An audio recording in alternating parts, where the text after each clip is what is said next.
কি আনছে? দুই ভাগে কি আনছো গো? দেখো খুলে দেখো কি আনছি। একটা হলো বাস্কুর মধ্যে রয়েছে কালাকাদ আনছো, আর এইটা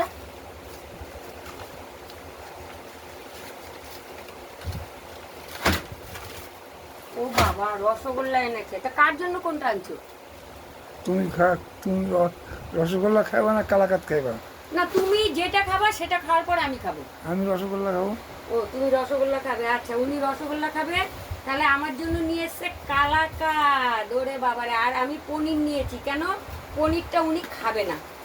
খাবে? এক পিস পনির না দেবো? না খাবো না। পনির খাবে না জানো তো। ওনার জন্য এনেছে রসগোল্লা, আমার জন্য এনেছে রসগোল্লাটা কিন্তু আবার একদম গরম গো, একদম গরম। দেখো কি 10 টাকা দামের।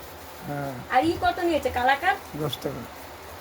10 টাকা করে কালাকাদ। তো যাই হোক, এই হলো আমাদের আজকে রাতের খাওয়া দাওয়া। একটু নিচের থেকে দেখাও, নিচে নিচে নিচে আসো। এই হলো তোমার কাকার খাওয়ার, আর এটা হলো আমার খাওয়ার। তো সে পনির খাবে না। যাই হোক, আজকে রাতের খাওয়াটা জমে ক্ষীর। তো গুড নাইট, সবাই ভালো থেকো, সবাই সুস্থ থেকো, ঠিক আছে?